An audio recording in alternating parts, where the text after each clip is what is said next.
Hello, everybody. The rostrum still feels warm, I think, today. Too many speakers. So, dear friends, as you may know, earlier this month, Russia hosted an Area Formula meeting of the Security Council on the US military biological activities in the regions across the globe. The briefers presented more factual evidence that is so undeniable and uncomfortable for our US colleagues that they, together with the UK delegation, decided to escape the conversation, which only aggravates our doubts and concerns. If you have nothing to hide, then you need not to be afraid to come clear on what you do. Meanwhile, the evidence of military biological activities carried out on the territory of Ukraine in violation of BWC is piling up. We circulated today relevant new materials as an official document of the Security Council. We feel it our duty to keep wider UN audience updated on this as well. As you all remember, previously we have presented evidence that the US coordinates the network of biological laboratories and research institutes in Ukraine. Our Ministry of Defense revealed that one of its key elements is the Ukrainian Science and Technology Center, STCU, a non-governmental organization that seemingly has nothing to do with the Pentagon. But the documents discovered by our Ministry of Defense leave no doubt that the STCU's main activity is to act as a distribution center for grants for research in the interest of the Pentagon, including biological weapons research. Washington has spent more than $350 million on STCU projects in recent years.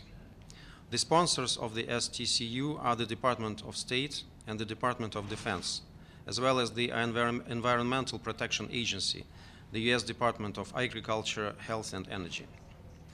Our Ministry of Defense received the documentation prepared by the STCU curators, dated March 11, 2022, that sheds some light on the true nature of the STCU activities.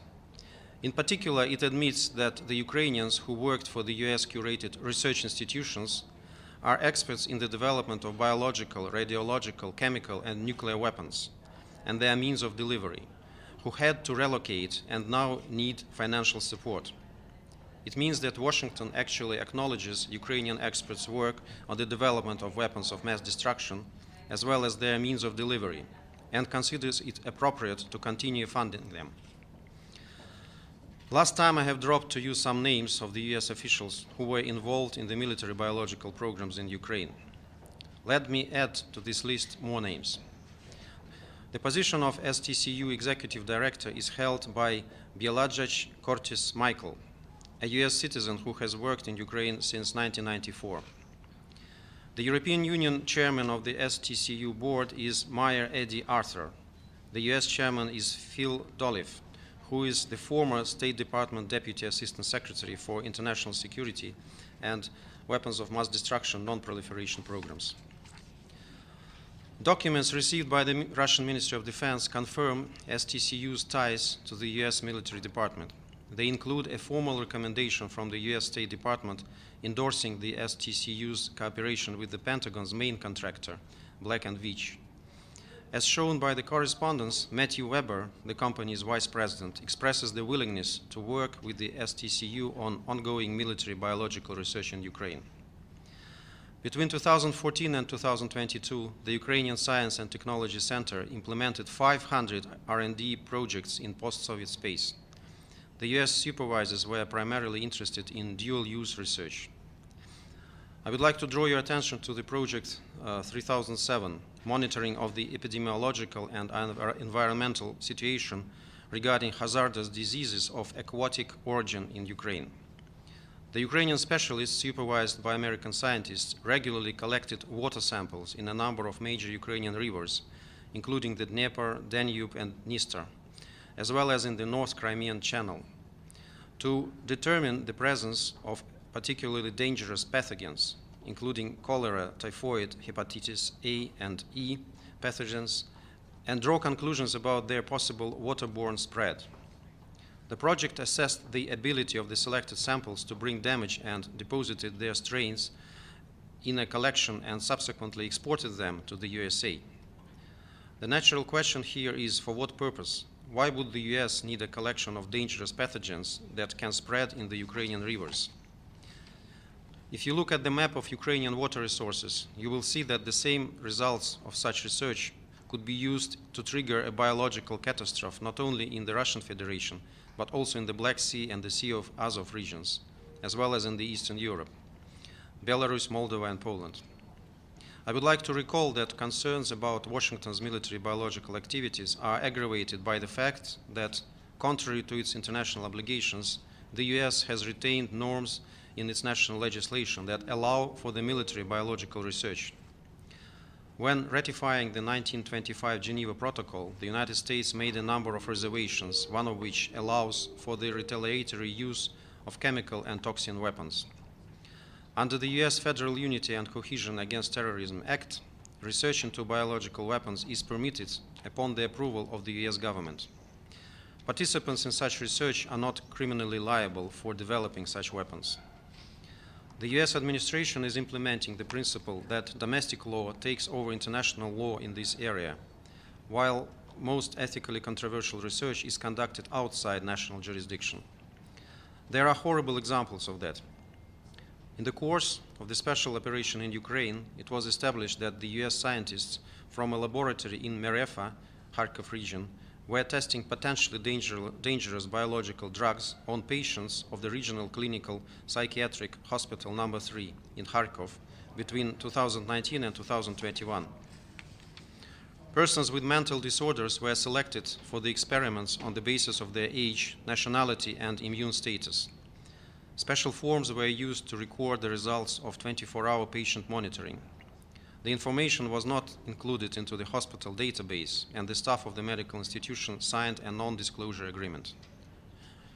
In January 2022, the laboratory in Merefa was shut down, and all the equipment and materials were moved to Western Ukraine. There are a number of witnesses to these inhumane experiments whose names we cannot disclose for the sake of their safety.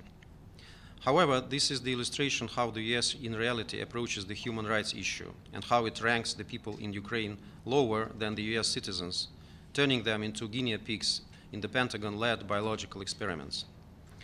Lastly, as you can recall, I mentioned before that Ukraine had sent a request to the manufacturing company regarding the possibility of equipping the Bayraktar drones with aerosol equipment.